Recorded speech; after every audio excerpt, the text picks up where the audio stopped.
The night I called my girlfriend because I thought I had nowhere else to turn, I never imagined the person who would knock on my door would be her sister. I was sitting alone in a dark apartment, soaked from the rain, holding my phone with trembling hands, when I heard 3 soft knocks. I opened the door expecting the woman I loved.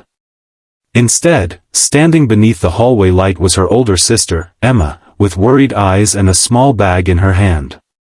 She looked at me for a long moment and quietly said, "I was worried."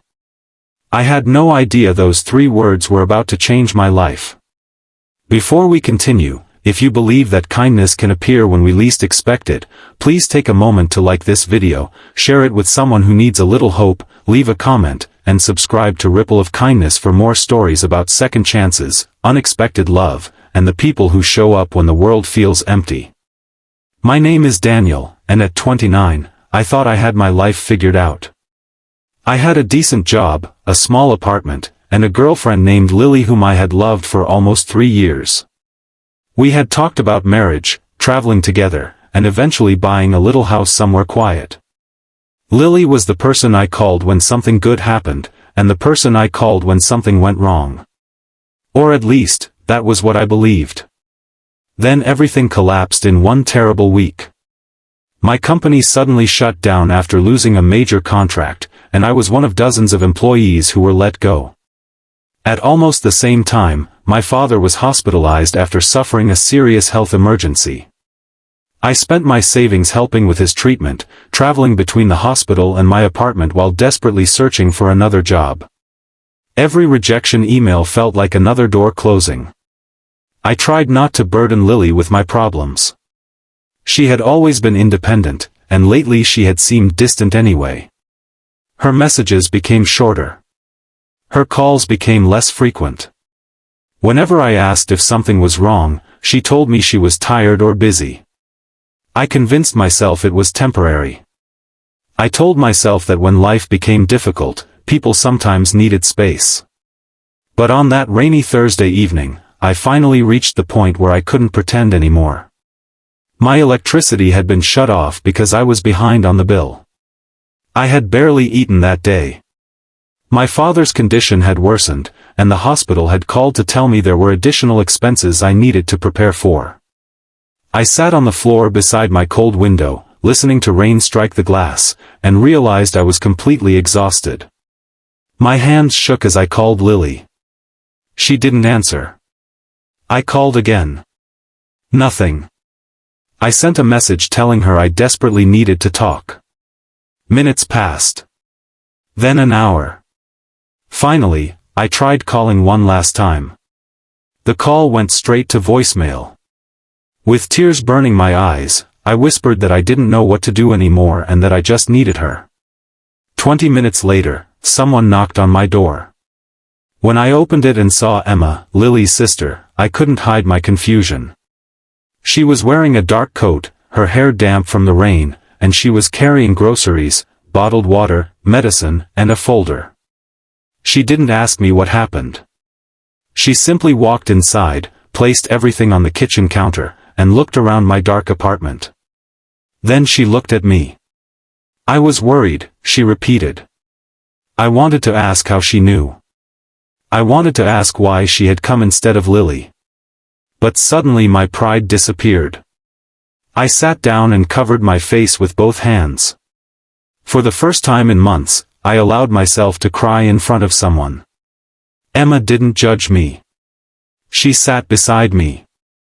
She told me Lily had shown her my message because she didn't know how to respond. Then Emma admitted something that shocked me. Lily had been planning to break up with me for several weeks. She had become overwhelmed by my problems and didn't know how to tell me she no longer wanted the responsibility of being there. I felt something inside me crack. It wasn't the breakup that hurt most. It was realizing that the person I had trusted with my heart had quietly stepped away while I was drowning. Emma noticed my silence and told me something else. She had argued with Lily that afternoon. She had told her that loving someone didn't mean fixing every problem, but it did mean treating them like a human being when they were struggling. Then Emma opened the folder. Inside were job listings she had printed for me, contacts for several companies, information about assistance programs, and a list of questions I should ask the hospital about my father's treatment costs. I stared at those papers as tears filled my eyes. She hadn't come to rescue me. She had come to help me rescue myself. Over the next few weeks, Emma became the person who reminded me that losing everything didn't mean I was worthless. She helped me rebuild my resume. She drove me to one interview when my car wouldn't start. She brought food when she knew I was skipping meals, but she never made me feel ashamed. Slowly, things began to change. I found temporary work. Then, after several interviews, I received a full-time offer from a company that valued my experience. My father's condition stabilized. I paid my overdue bills. The lights in my apartment came back on. One evening, months after that terrible night, I stood beside my window and watched the city glowing beneath the sunset. I remembered sitting there in darkness, believing my life was over. It wasn't. It was simply changing. Lily eventually apologized. She admitted that she had been afraid of my struggles and had chosen the easier path by walking away. I forgave her, but I didn't go back. Some relationships are meant to teach us what love should be, and others teach us what love should never become. Emma remained in my life as a friend, someone who had seen me at my weakest and never used my weakness against me. She never expected anything in return.